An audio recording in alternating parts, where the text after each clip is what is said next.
Palabras de alegría y esperanza. Vigilia Pascual. Dal Vangelo secondo El Evangelio Marco. de Marcos. El comentario del padre Fernando Armelini. Feliz Pascua, hermanos y hermanas. Los grandes interrogantes humanos al llegar a la autoconciencia ha sido ¿por qué acaba nuestra vida? Los otros seres vivientes no saben que su vida se acaba y solamente el hombre tiene esta conciencia y se preocupa con el pensamiento de la muerte porque le da miedo y lucha con lo que le es peculiar y está llamado a reconciliarse con este pensamiento. Si tiene conciencia de que su vida tiene un comienzo y un final, construirá su vida de manera diferente. Esto pertenece a la condición humana. Ni siquiera Dios puede crear un hombre que no sea mortal. Sería otra criatura. Aquí surge la pregunta: si estamos destinados a morir, ¿por qué Dios nos trajo al mundo? Si la muerte es nuestro último destino y si Dios existe, entonces está jugando con nosotros. Desde toda la antigüedad, la gente ha buscado, los hombres han buscado de dar una respuesta a este interrogante inquietante. Y en el antiguo Medio Oriente han respondido con los mitos, que son sus filosofías. ¿Qué respuestas dieron a estos interrogantes? Han dicho que cuando Dios creó la humanidad, le dieron también a la humanidad la muerte. La vida quedó en sus manos, en la mano de los dioses. Y la respuesta que Siduri da a Gilgamesh, es un personaje legendario de la mitología sumeria de 2750 años antes de Cristo, que está por pasar de este mundo de los vivos al mundo de los muertos, ya que va a la búsqueda de su amigo Enkidu, no le da esperanza. Los dioses han acaparado para sí la inmortalidad. Es una reflexión desconsolada a la de Siduri y comunica a su amigo Gilgamesh. Es una reflexión que también encontramos en la Biblia. Así David en su oración dice: nuestra vida terrena no es más que una sombra sin esperanza. Primera Crónicas 29:15. El Cogelet es aún más directo. En realidad, hombres y animales tienen la misma suerte. Muere uno y muere el otro. Todos tienen el mismo aliento de vida y el hombre no supera a los animales. Todos son de corta duración. Todos caminan al mismo lugar. Todos vienen del polvo y vuelven todos al polvo. La reflexión del Cogelet es desconsoladora, que no dispone de más luz que el razonamiento humano. Los salmistas han comenzado a intuir una respuesta válida a este interrogante que han angustiado a la humanidad desde siempre. Los salmistas comprendieron que no se debe comenzar de un razonamiento filosófico sobre la inmortalidad del alma. Invitaban a reflexionar sobre la lógica del amor. Si Dios ha entrado en un diálogo de amor con el hombre, y si su amor es auténtico, no es que está jugando con nosotros entonces. Por ejemplo, el autor del Salmo 16 concluye su oración diciendo: tú, oh Dios, no puedes permitir que tu santo, algunas traducciones dicen, pero la palabra hebrea es hasid, que significa tu enamorado, tu comprometido. No puedes permitir que tu enamorado permanezca en el Sheol. Tú me debes indicar el sentido de la vida. ¿Cuál es el sentido de la vida para salir del Sheol? Pues no puedes estar sin mi compañía. Y ahora, dice el salmista, me llenarás de alegría en tu presencia, de gozo eterno a tu derecha.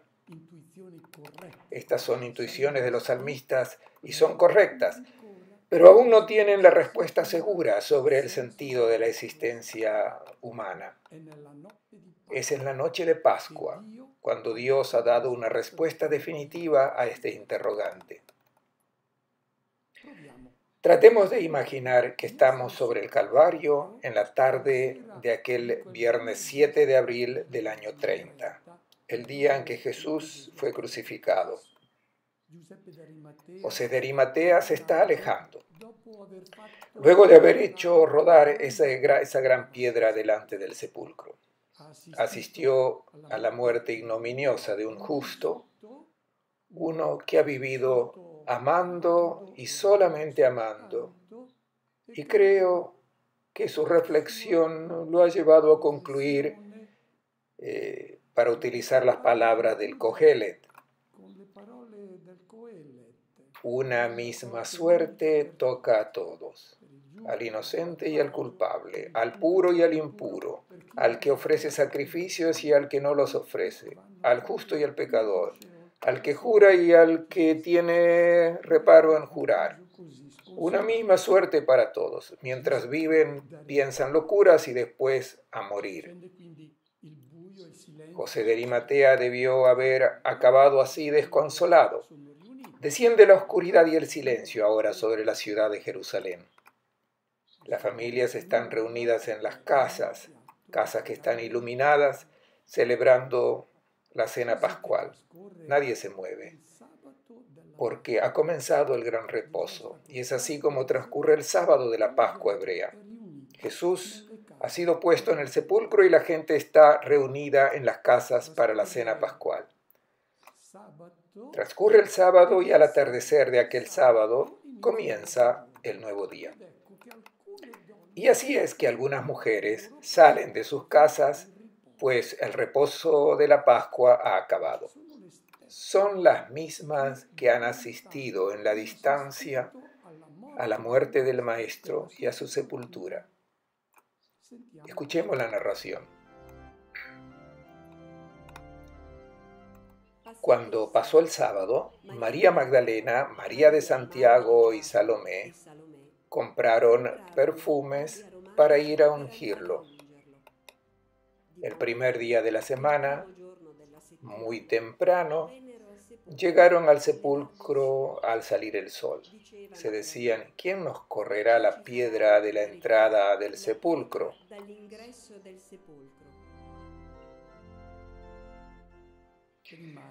Antes de familiarizarnos con este texto evangélico, es importante llamar la atención a un error en que cae un lector poco atento. ¿Quiénes son estos lectores? Son aquellos que leen el texto de la Pascua, narrado por los 4 evangelistas, como si fueran 4 páginas de crónica. ¿Y qué les pasa a estos lectores? Que se enfrentan inmediatamente con incongruencias, con informaciones contradictorias e inconciliables. Como oiremos dentro de poco, Marcos, por ejemplo, dice que las mujeres vieron a un joven en el sepulcro. Lucas dice que eran 2 hombres. Mateo describe una escena grandiosa. Dice, de repente se produjo un fuerte temblor. Un ángel del Señor bajó del cielo, llegó e hizo rodar la piedra y se sentó encima. Su aspecto era como de un relámpago y su vestido blanco como era la nieve. Los de la guardia se pusieron a temblar de miedo y quedaron como muertos.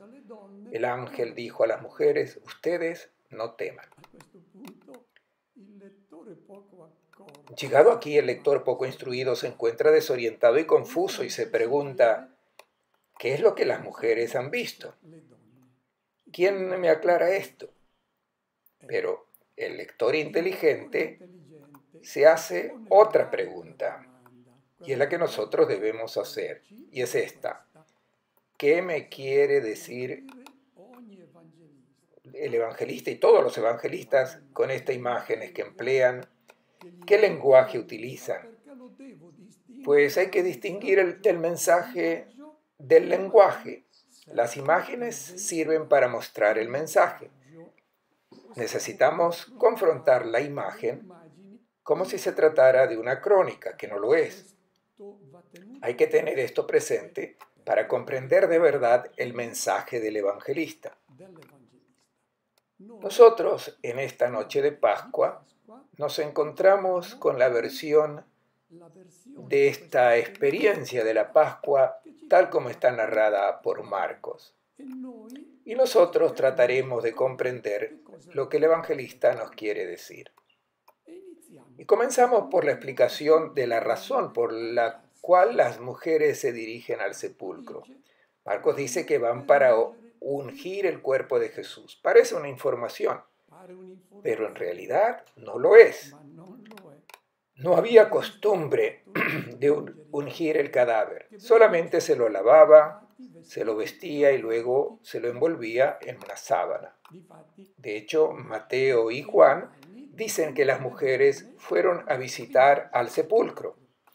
Esto ciertamente se hacía en aquel tiempo, pues porque durante 3 días después de la sepultura se iba a llorar al difunto y también para cerciorarse, para estar seguro que la muerte haya sido definitiva, pues la sepultura se realizaba inmediatamente después de la muerte y se podía dar el caso que fuese una muerte aparente. Esta es la razón por la que las mujeres, como dice Mateo y Juan, fueron a visitar el sepulcro. ¿Por qué introduce Marcos esta unción? Ante todo, diré que el evangelista quiere hacer reflexionar al lector, quiere hacerlo meditar sobre el gesto que las mujeres van a practicar.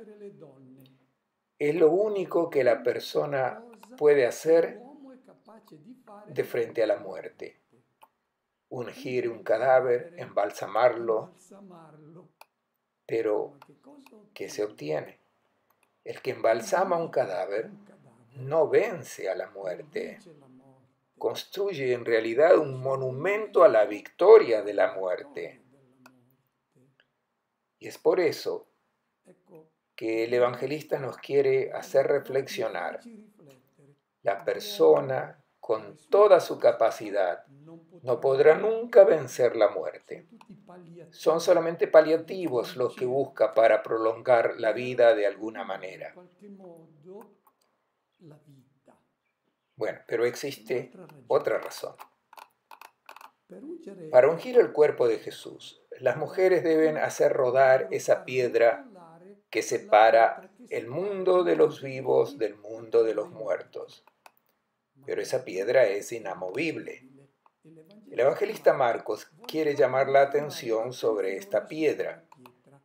El hombre puede embalsamar un cadáver, pero es incapaz de mover la piedra. Cuando uno muere, queda separado para siempre del mundo de los vivientes. Son 2 mundos, no se comunican más. El hombre no puede abrir la puerta para entrar en comunicación entre los 2 mundos. Tratemos de imaginar qué es lo que estas mujeres esperaban aquella mañana de Pascua cuando fueron al sepulcro. Podrían imaginarse una reanimación, como lo dijimos antes, pero en el caso de Jesús, que tenía el cuerpo machacado, esta reanimación era absolutamente imposible. Podrían esperar una resurrección según la concepción existente, aunque no la de todo el pueblo de Israel. Solamente los fariseos creían en una resurrección, pero entendida como una reanimación del cadáver. Pero, ¿cuándo esperaban ellos esta resurrección? Luego de centenares, millares o millones de años. Decían que cuando llegara el Mesías, el Hijo del Hombre, el reino del Hijo del Hombre, los justos recobrarían la vida. Esta concepción había aparecido 2 siglos antes de Cristo Y es la esperanza de la resurrección también que Marta creía cuando le dice a Jesús: sé que mi hermano, siendo justo, resucitará cuando llegue el reino del Hijo del Hombre. Pero eran solamente los fariseos los que creían en esta resurrección. Los saduceos se burlaban de ellos. Y el pueblo tenía otros problemas, no se preocupaban con este tema de la resurrección. Jesús había hablado de la resurrección. Había dicho que el que cree en él no muere. Lo que acaba es la vida biológica, pero la vida del Eterno, que él ha introducido en este mundo y que viene dada no a los muertos, sino a los vivos, esta vida no es tocada al final de la vida biológica.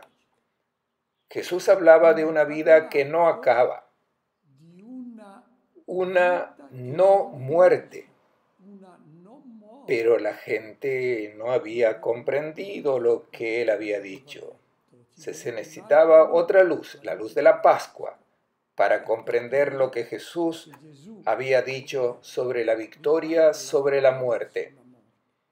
No una prolongación de la vida biológica. Prestemos atención. Esta vida no se da a los muertos, se da a los vivos, que no mueren porque tienen esta vida donada del Eterno.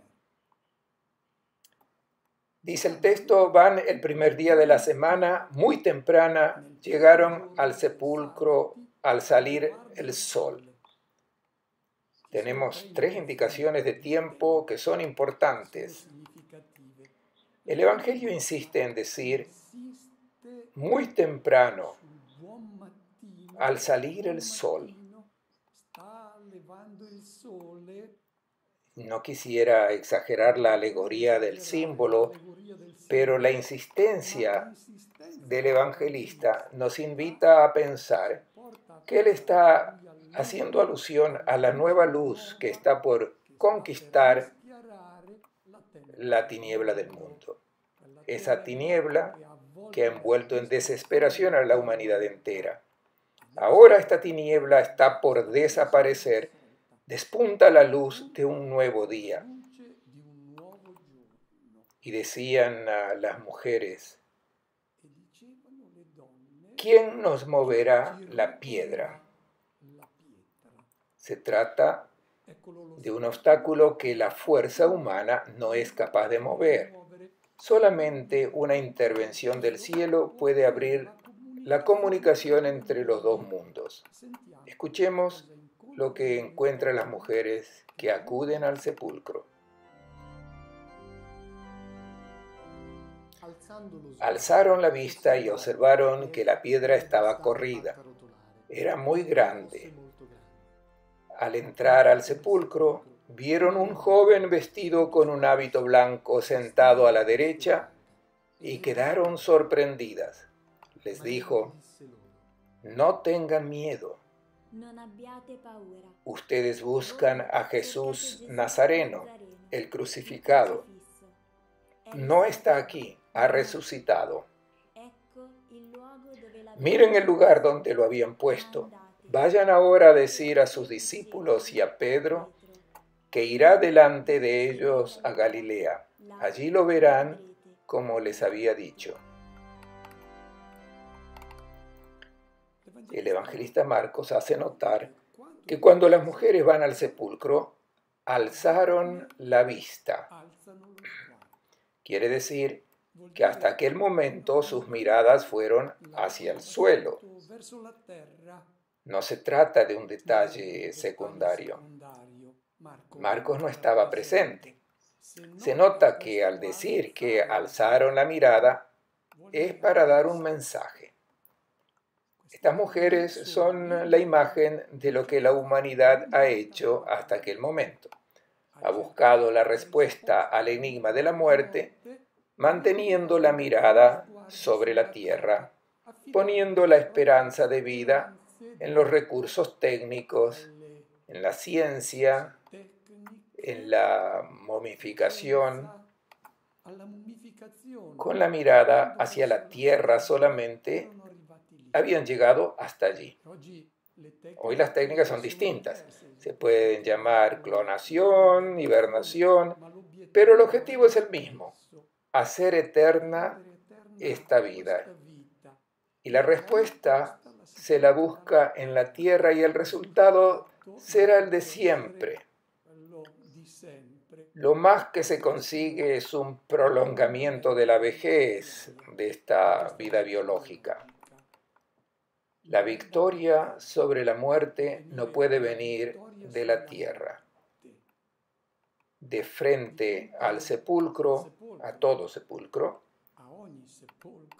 Marcos nos invita a ser como las mujeres, elevar la mirada, dejarse envolver de la luz que viene del cielo. Y las mujeres que han elevado su mirada se dan cuenta que esa piedra, que no podía ser movida por mera fuerza humana, había sido movida de lo alto, ha sido rodada fuera. Alguien ha hecho lo que ellas no podían hacer. Alguien ha invertido la potencia de la muerte. Ha entrado en el Sheol, Jesús, y ha vaciado este Sheol. Ha vencido a la muerte. Ustedes pueden ver la puerta por los suelos cuando Jesús entra en el Sheol. Y esta puerta ha acabado con la muerte. Y ven la muerte que huye, vencida para siempre. La victoria sobre la muerte, en el sentido de prolongar la vida biológica, no es victoria sobre la muerte, pues la muerte regresa luego lista para posesionarse de la presa. La victoria sobre la muerte se da solamente cuando se entrega la vida a la muerte, cuando se entrega a la muerte la vida biológica que acaba. Pero a este hombre le ha sido donada una vida que este monstruo de la muerte no puede tocar. Las mujeres entran en el sepulcro. Han pasado la frontera. Han entrado en contacto con el mundo de los muertos. Pensaban encontrar a los muertos en el Sheol, encontrar a los ancianos. En vez, y aquí la sorpresa, ven a un joven, un término griego, neaniskon, que ya encontramos otra vez la semana pasada cuando vimos a este joven en Getsemaní que dejó en manos de los que lo querían capturar y querían aprenderlo. Ha dejado en sus manos la sábana y él huyó desnudo. Aquí lo reencontramos y es la única vez que aparece este término joven, aquí en el sepulcro. Y ahora no está envuelto en una sábana, sino en una vestidura blanca esplendorosa. Es la señal para estas mujeres que entran en el Sheol y esperaban encontrar la vieja vida, la muerte. Encuentran ahora que la vida es joven, no es una vida vieja. En el Sheol, en los infiernos, y junto con Jesús ha entrado una vida que será siempre joven. No se envejece en el mundo de Dios porque el tiempo no pasa más. Y este joven está sentado a la derecha. El término griego es entois dexíos, es plural, a la derecha. Todo es positivo, todo es hermoso, en este mundo donde las mujeres esperaban encontrar los cadáveres. No, todo es hermoso porque se trata del mundo nuevo, el mundo de Dios, el mundo del Eterno. La vestidura blanca es el símbolo de la luz, de la fiesta, de la alegría. Las mujeres se asustan La reacción es sorprendente. Esperaríamos la alegría, pero en vez es el estupor. Tenemos un término griego aquí que es éxtasis. Es como si hubiesen salido de sí mismas y hubiesen entrado en un mundo que no se esperaban. Están desconcertadas. El estupor es causado propiamente por este encuentro con este mensajero celeste. Temor, fuera de sí, son las reacciones normales cuando en la Biblia se narra el encuentro con el mundo de Dios, con el divino.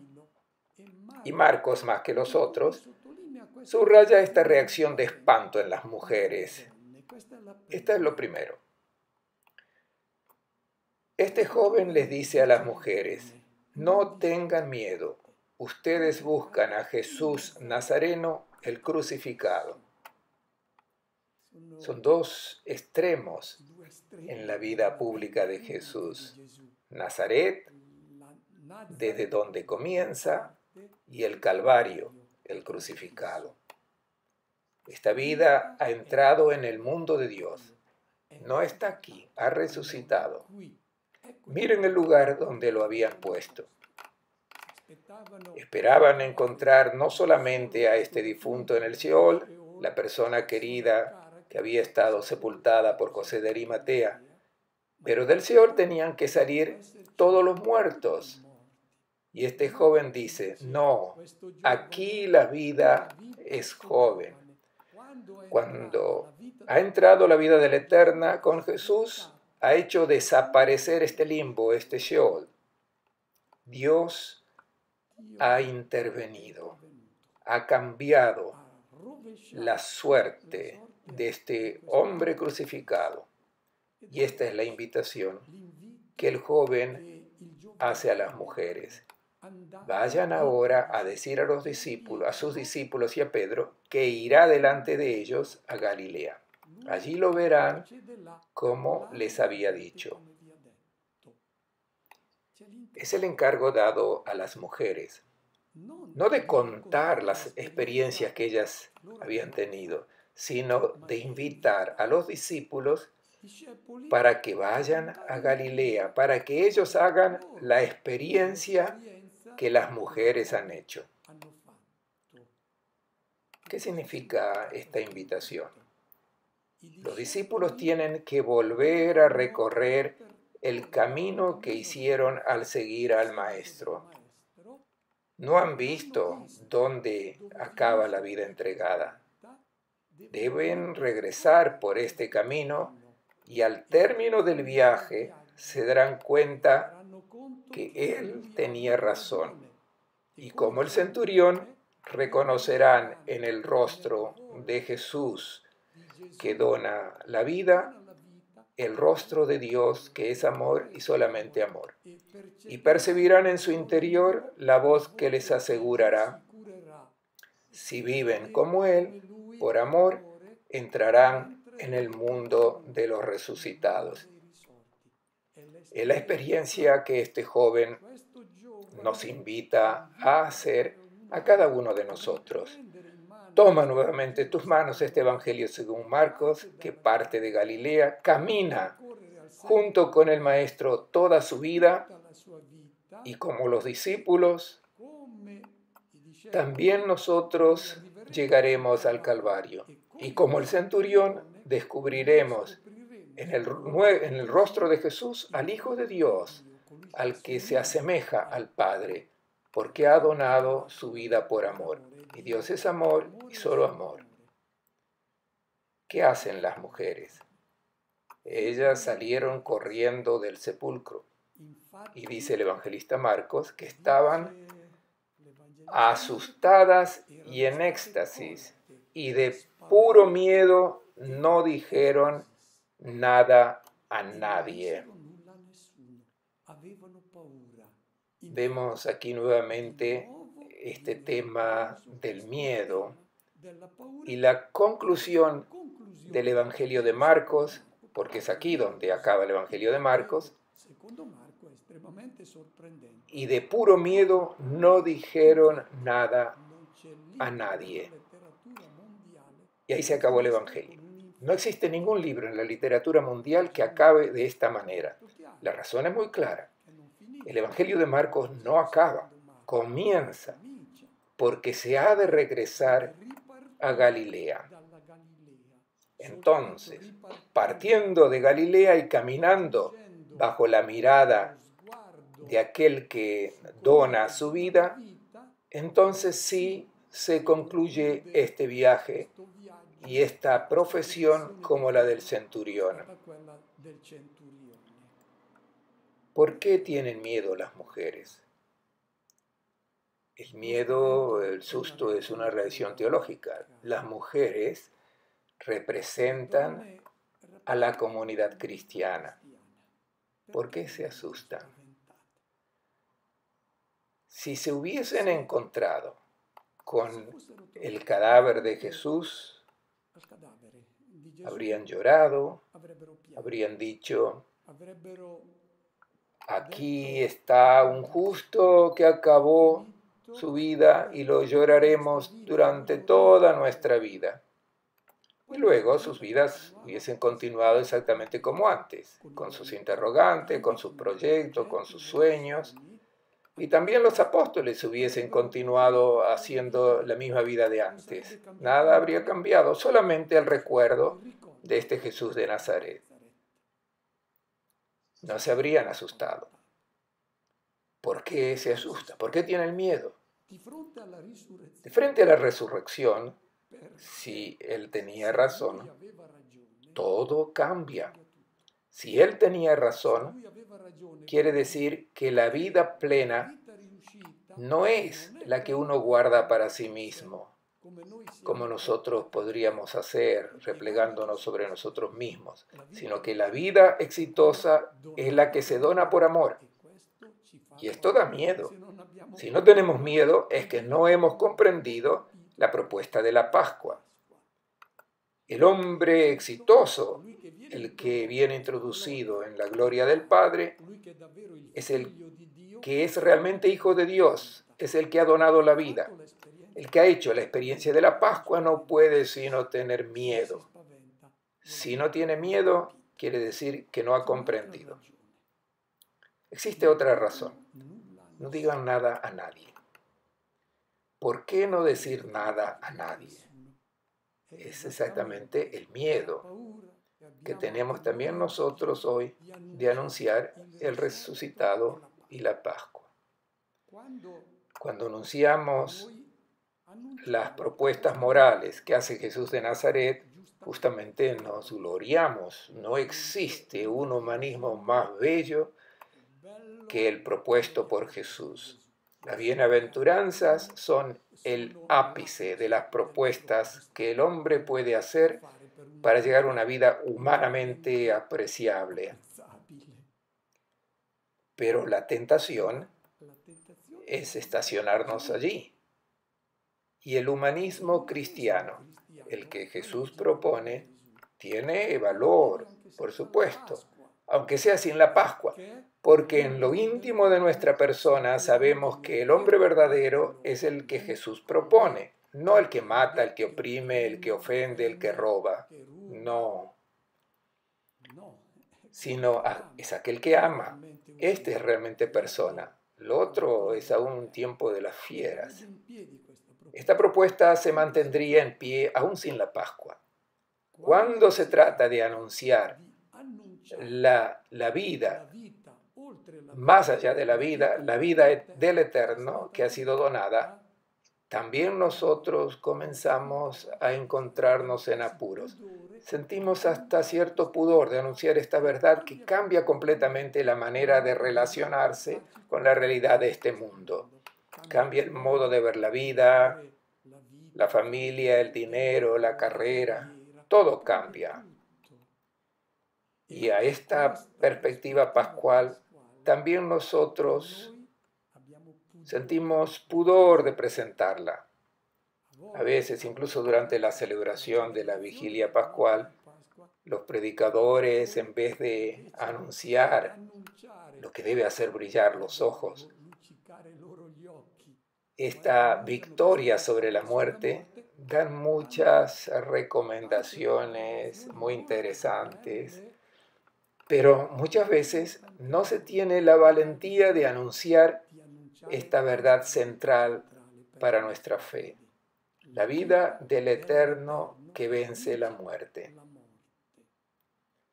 Pero creo también que este silencio de las mujeres tiene otro significado, otro mensaje para nosotros. El anuncio del Evangelio se inaugura con el silencio de las mujeres. No dicen nada a nadie. Es el comienzo del anuncio del Evangelio. Volver a partir desde Galilea. En Marcos, estas mujeres, más que la imagen de quien corre a anunciar el mensaje pascual, son la imagen de quien escucha, de quien interioriza la experiencia que ha hecho. El silencio, antes del anuncio, es necesario. Y en estas mujeres, y en todos aquellos que hacen la experiencia de la Pascua, sobreviene una convulsión interior, lleva un equilibrio sobre las perspectivas de vidas que son completamente nuevas. Cambia radicalmente el sentido de la existencia cuando se ve a la luz de la Pascua. Entonces, estas mujeres no hablan. Primeramente deben tomar conciencia del cambio que se ha hecho dentro de ellas. Deben tomar conciencia de esta sacudida interior y solamente después podrán invitar a otros a hacer el mismo camino para llegar a la visión del resucitado. Les deseo a todos una buena Pascua.